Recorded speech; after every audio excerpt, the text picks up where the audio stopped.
Okay, so in this presentation, we're going to go over some examples of definite integrals. And in this first example, we're being asked to evaluate the definite integral to find the area of the shaded region. So we see that our shaded region starts at x equals 1 and goes to x equals e. The top of our shaded region is bound by the function f of x equals 1 over x. And the bottom is the x-axis, also known as y equals 0.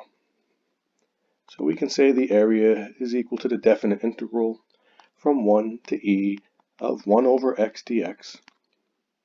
And we know the definite integral is the natural log of the absolute value of x. And we still have to evaluate it at the bounds from 1 to e. And by the fundamental theorem of calculus, we plug in the top bound, and then we subtract the result when we plug in the bottom bound. Log of e is 1 and natural log of 1 is 0. So this area is equal to 1. So we wrote a definite integral representative of the shaded region.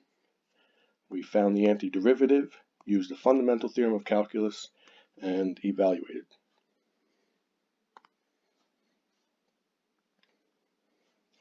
In this next example, we're being asked to draw the shaded region, and we see that we have an absolute value graph,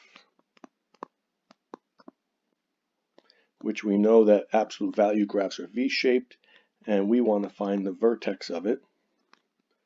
And if we take this expression, 2x minus 1, and set it equal to 0, we get x equals to 1/2, and that is where this absolute value graph will change direction.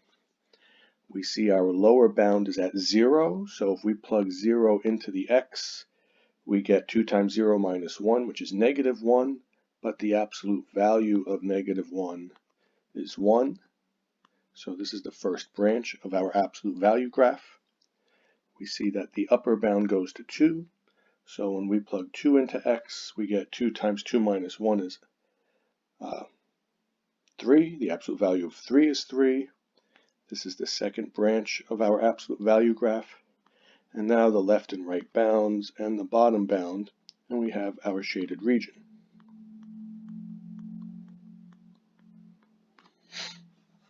And the problem asks that we use geometric formulas. So this first triangle here, again, area of a triangle is 1/2 base times height. We see that the base is 1/2, so it's 1/2 times 1/2, and the height is 1. So this first triangle has an area of 1/4. This second triangle has an area of 1/2 times 3/2 times 3. So the area is 9/4. So the total area is 1/4 plus 9/4 equal to 10/4, or 2.5. So we can say that the definite integral from 0 to 2 of the absolute value of 2x minus 1 dx is equal to 2.5.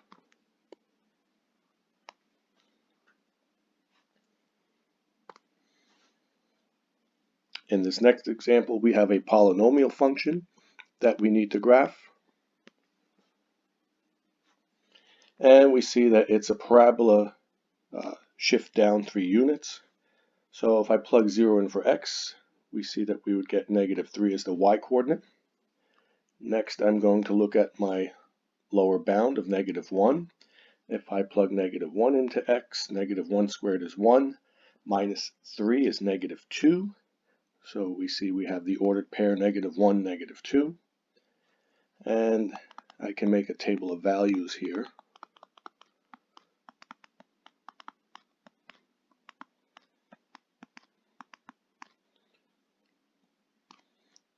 And I'm just picking values until I get to my upper bound of 3. So 2 squared is 4, minus 3 is 1, and 3 squared is 9, minus 3 is 6. And we have our parabola graph. And now we have to make the bounds with the x-axis.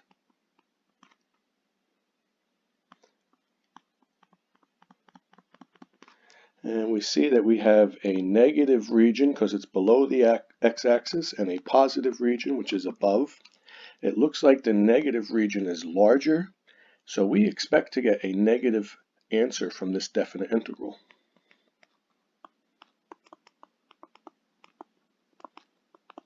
So the antiderivative of x squared minus 3 is 1/3 x cubed minus 3x. And then we keep our bounds of integration.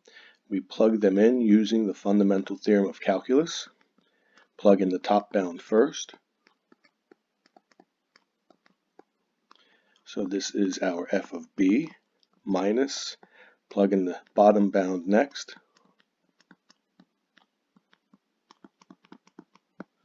This is minus our f of a.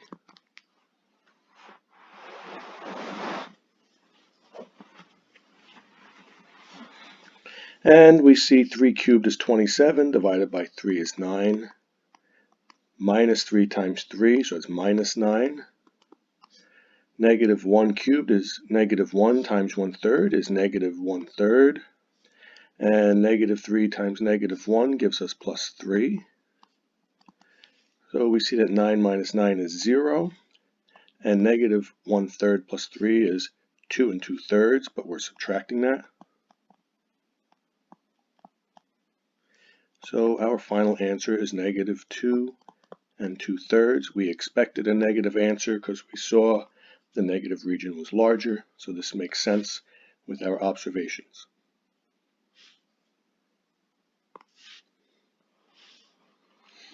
Finally, this last example, we have two of them to look at.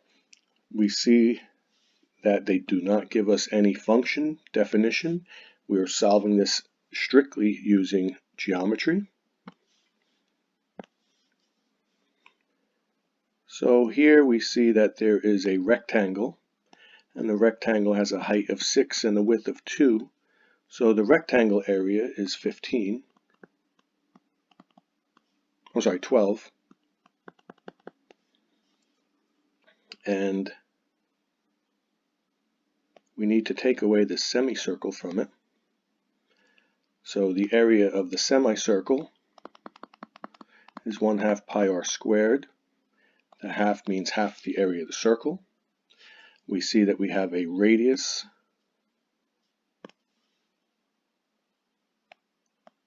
equal to 1. So the area of the semicircle is going to be pi over 2. So we're going to subtract semicircle equal to pi over 2. So the total area equals 12 minus pi over 2. That's the exact answer. You can plug into a calculator to get a decimal approximation.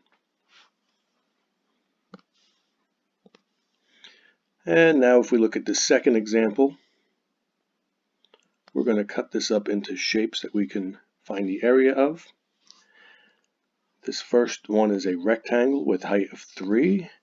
And we see we have 1, 2, 3, 4, 5, a length of 5. So this rectangle has an area of 15. These triangles we're just going to approximate. We're not going to find the exact intersects here. But if we take here a base of 1/2 and a height of 3, we can say that this triangle has an area of 1/2 times 1/2 times 3. So it has an area of 3/4. And this triangle, we'll say the area is 1/2. We'll say the base is 2 and the height is 2. So it has an area of 2. And this trapezoid, we'll say, has a base of 2.5 and a base of 2. So a trapezoid has an area which is 1/2 the sum of the bases times the height. So we'll say 1/2 times 2 plus 2.5, and we see the height is 1. That gives us 1/2 times 4.5, which is 2.25.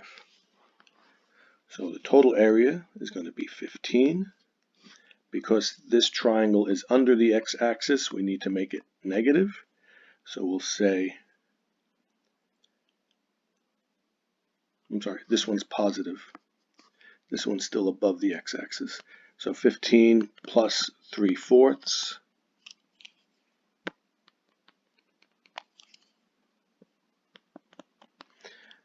This next triangle was under the x-axis, so minus 2. And this trapezoid was above, so plus 2.25. And if we add all of that together, we get 18 minus 2 is 16. And this is an approximation, and it's an approximation because we did not find the exact location of these intersections. We just approximated them. Example A is exact because we used exact coordinates. Example B was a little more tedious. We just used approximate coordinates. So I hope that these examples worked out will be helpful for you in completing your assignments. Email me with any questions or if you need any help or additional examples.